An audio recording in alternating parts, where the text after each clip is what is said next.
যোৱা 22 তাৰিখত 2:15 মানৰ পৰা 2:30 মান বজাত মই আহি আছিলোঁ ঘৰত। সেই ল'ৰাৰ যোন ঘৰত মোৰ এক্সিডেণ্টটো এতিয়া হৈছে তাৰ পৰা মই আহি আছিলোঁ। আহা থাকাতে সেই ঘৰতে ল'ৰামান 6জনমান ল'ৰা আছিল। ল'ৰাৰ ভিতৰত 2জন ল'ৰা যাৰ নামটো হৈ আছে বিল্টু আৰু পুচু, তাৰ আচল নামটো হৈ আছে অংকিত আৰু সংকিত। সিহঁতে মোক মাতে যে আহা তুমি আহা মিঠাই খাই যাৱা। মিঠাই খাওয়াৰ বানাতে মোৰ ঘৰত লৈ যায়। ঘৰত লৈ যাওয়াতে বিল্টু নামৰ ল'ৰা আৰ পুচনা তাৰে মজুদ থাকে, তাৰ পিছফালে 3জন ল'ৰা থাকে আর 3-4জন মই চিনি নাপাওঁ। মোক চালে চিনি পাম। মোক মিঠাই খুৱাব বুলি মোক চেয়াৰত বহিবলৈ দিয়ে। চেয়াৰত বহিবলৈ দিয়ে এনিটাইম টাইমত তাৰ মোবাইলত এটা ফোন আছে, পুচু নামৰ মোবাইলত ল'ৰাটোৰ মোবাইলত ফোন আছে যে কাম হৈ গৈছে আপুনি পেমেণ্টটো পঠাব নেকি। মই ভাবিছোঁ সিহঁতৰ বিজনেছত কিবা কাম থাকিব পাৰে।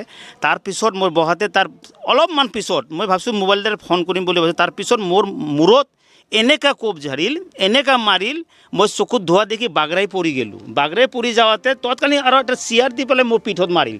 মই চাইছোঁ পুচু নামৰ ল'ৰাটো তাতে থিয় হৈ আছে হাতত কিবা লৈ পেলাই। চেয়াৰ দি মাৰিছে তাৰ ডাঙৰ ভাইটো আৰু কেইজনমান ল'ৰা তাতে আছে কাম। মই তেতিয়া মানে মোৰ জিউটো ওলাই গৈছে। মই ভাবিছোঁ মই মৰিলোঁ নেকি। মই মৰিলোঁ বুলি চিঞৰি মই এনেকুৱা বাগৰ কিছু তেজ হৈ গৈছে। মোৰ প্ৰাণটো ৰক্ষাৰ কাৰণে কোনো মতন মই তাৰ পৰা ওলাইছোঁ যে কোনোবা মোক হস্পিটেলত লৈ যাব নেকি।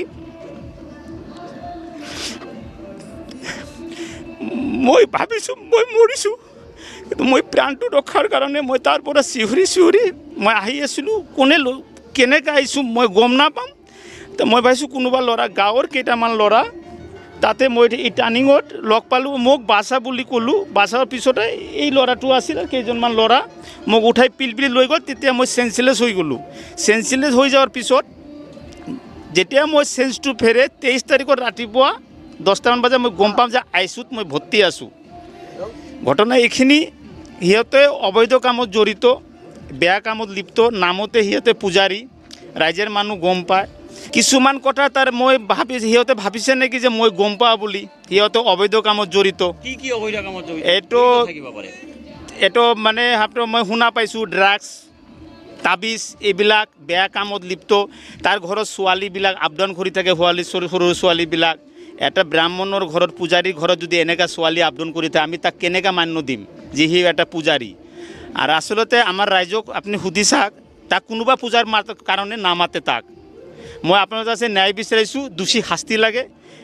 আৰু পিছত কোনোবা আৰু কালপিত জড়িত আছে নেকি এটা আপোনালোকক তদন্ত কৰি পেলাই মোৰ ন্যায় বিচাৰটো দিব।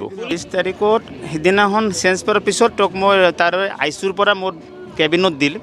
তাৰপিছতে ৰাতি 7টামান বজাত পুলিচে আহিল, আই চি অহাৰ পিছত মোৰ ষ্টেটমেণ্টটো মই কোৱাৰ মাতত নাই, তথাপি মই যিখিনি পাৰিছোঁ সেইখিনি কৈছোঁ। গুচি গ'ল আৰু কি তাই। তেখেতে মই মানুহৰ শুনা পাওঁ মোক মানে চাবলৈ বিচাৰে। মই এতিয়া ঘটনা ঘটাৰ পাছত মই কৈছোঁ আই ডোণ্ট কেয়াৰ, মই চেলেঞ্জ কৰি আছোঁ, তাই ভুক্তভোগী হ'ব লাগিব। তো মই বিচাৰিছোঁ আপোনালোকে যে মই কিহৰ কাৰণে ভুক্তভোগী হ'ম। সমাজত ৰাইজৰ সুধি চাওক, আপুনি এই ল'ৰা সুধি চাওক মই কেনেকুৱা ল'ৰা। মই এইটো কলনীত থাকোঁ, তাই তেটো কলনীত থাকোঁ। মই এটা জুৱেলাৰী বিজনেছ কৰা ল'ৰা আৰু কি। মোৰ কাৰোৰ লগত ৰিলেটিভ নাই। তেখেতে সিহঁতে মোৰ পিছফালে কিয় পৰিছে মই এইটো গম নাপাওঁ। সেইখনে জনাইছোঁ, মোৰ পৰা ষ্টেটমেণ্ট লৈ গৈছে অলৰেডি 23 তাৰিখত ৰাতি 7টাত লৈ যায় পাইছে। মই তেতিয়া কথা ক'বলৈ অৱস্থাত নাছিলোঁ। তেতিয়া মই যিখিনি পাৰিছোঁ কৈছোঁ। এতিয়া মোৰ বডিৰ কণ্ডিশ্যনটো অতি গুৰুত্বপূৰ্ণ, মোৰ বেয়া কণ্ডিশ্যন, মই ক'ব লগা মাতত নাই। বাধ্যত পৰি কালপিতৰ শাস্তিৰ কাৰণে মই আপোনালোকক সহায় বিচাৰিছোঁ, যাতে কালপিতে শাস্তি পায়, মোৰ নিচিনা যাতে কোনোবা আৰু এনেকুৱা ভুক্তভোগী নহয়। পুলিচে আপোনাক কি কৈছে? পুলিচে কৈছে হ'ব মই পিছত চাই ল'ম। এতিয়ালৈকে এটা একচুৱেলি হোৱা নাই এতিয়ালৈকে। ইয়াৰ আৰু কোনো পিছতে যে মই অনুৰোধ জনাই আছোঁ, উচিত তদন্ত কৰি পেলাই আৰু কোনোবা যদি ইয়াৰ লগত জড়িত থাকে আপোনালোকে উপযুক্ত শাস্তিৰ ব্যৱস্থা কৰক। মোৰতো লাইফটো শেষ কৰি দিছে, মই চকুত ভালদৰে দেখা নাপাওঁ, মই ভৰি কাঁপি থাকে, গোটেই তেজবিলাক ওলাই গৈছে। গম পাই যিহঁতে মানে লৈ গৈছে মোক মোৰ জীৱনটো বচাবৰ কাৰণে, সিহঁতে গম পায় যে মোৰ পৰিস্থিতিটো কেনেকুৱা। মই আপোনালোকৰ কাছে সহায় বিচাৰিছোঁ, আপোনালোকে উচিত তাক দোষী শাস্তি দিয়ক। এই জায়গাটোৰ নাম কি আছে? এইটো একচুৱেলি আপোনাৰ Royce 12 number ward Salbari, Vivekananda পল্লী, লোৱাৰ আছাম বেক সাইড। যে আমি চাইছি ন্যায় বিচার চাইছি, উচিত তদন্ত করা লাগে। স্যার কয়ে যাওক, আপনি একো চিন্তা করবা লাগবো না, কালি যাব। তো 22 তারিখে ঘটনা। আমি এই কয়দিনও আমি ন্যায় বিচার পাই নাই। এতিয়ালৈকে পুলিচ তেখেতক নাই না বা কোনো অ্যাকশন লোৱা নাই? না, কোনো অ্যাকশন লওয়া নাই। কালি আহিছিল অল্প চাইছে পাই নাই তাক ঘৰত। ঘটনাটো হেৰি আমিতো নাজানো একচুৱেলি অৰিজিনেলি 22 তাৰিখৰ বোলে ঘটনা হৈছে এইটো। আমি 22 তাৰিখত নাছিলোঁ ইয়াতে, আমি ৰাতিহে গম পাইছোঁ বস্তুটো। তাৰপিছতে এনেকুৱা হোৱাৰ পিছত আমি এনে মানে যাই চালোঁ বস্তুটো। মানে হেৰি 22 তাৰিখৰ ঘটনাটো হৈছে 24 তাৰিখে আমি মেডিকেলত গৈছোঁ, যাই তাৰ লগত মানে লগো কৰিছোঁ। লগ কৰাৰ পিছত মইতো এনে ৰাজ্যৰ মানুহকেইটাক সুধিছোঁ এনে ঘটনা হৈছে বুলি, তথাপিও মোৰ মনটো মানা নাই।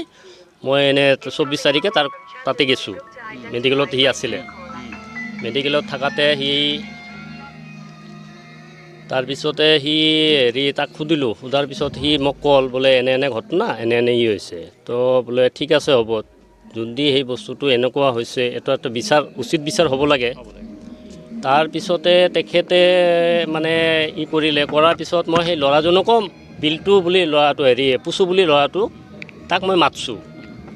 মাতি কিনে ক'লোঁ বোলে কি ঘটনা হৈছে এইটো ঘটনাটো ক। আমি যেতিয়া সমাজত থাকোঁ গোটেইকেইটাই মিলিজুলি চলিব লাগিব। সি মোক এটাই কয় আই ডোণ্ট কেয়াৰ, মোৰ ডাঙৰ মানুহ আছে, মই কি কৰিব লাগে মই কৰি ল'ম। এই কথাটোতে প্ৰত্যক্ষভাৱে সি ক'ল কথাটো। মই বোলো ঠিক আছে হ'ব। CCTVটো বোলে সি ভাঙি দিছে বুলি মই শুনা পাইছোঁ মানুহৰ পৰা। এইটো মই নাজানো, কিন্তু CCTV আছে কি নাছে মই সেইটো নাজানো, কিন্তু ভাঙি দিছে বুলি মই গম পাইছোঁ। CCTVটো এইটো চাব লাগে। এইটো হেৰি মই এটা কথা কওঁ মানে হেৰি চৰকাৰৰ যিটো মানে আজিকালি যিটো মানে চৰকাৰ আছে এইটো প্ৰত্যেকৰ গুণতে সমান, ন্যায় বিচাৰটো সদায় সমান। আৰু গোটেই যিটো কাম আছে একদম লিকেলভাৱে হ'ব লাগে। আজি মই এটা কথা কৈছোঁ যে তেখেতে যদি কিবা এটা ভুল কৰিছে কিবা কৰিছে সেইটোৰো এটা বিচাৰ হ'ব লাগে। আৰু তেখেতৰ ঘৰত যোৱাৰ পিছত এইটো বস্তু ঘটনাটো হৈছে, প্ৰত্যক্ষভাৱে তাৰ ঘৰৰ ওচৰতে কোনো মানুহে এটা ব্যক্তিও ক'ব পৰা নাই যে এই বস্তুটো তাৰ ঘৰত হৈছে বুলি, মানে বাহিৰত হৈছে বুলি। গতিকে এটা বস্তু মই ক'ম যে ইয়াৰ ভিতৰত কিবাটো এটা ৰহস্য মানে আছে। এতিয়া তেখেতে কি কৰে নকৰে মই সেইটো নাজানো। এতিয়া তেখেতৰ মানে ভাষ্য হিচাপত সি মানে কাকো চিনি নাপায়।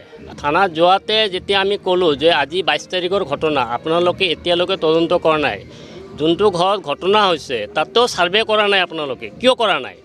আপোনালোকে এক কাম কৰক, তেনেহ'লে যিটো আপোনাৰ বস্তুটো FIR-টো দিছে, FIR-টো আমি লওঁ, এইটো আমি ফটো উঠাই কিনে লৈ আপোনালোকে যদি কৰিব নোৱাৰে আমি সদৰ থানাত যাম, সদৰ থানাত নহ'লে আমি SP অফিচত যাম, লাষ্টত আমি হেৰি কোৰ্টলৈকে যাম।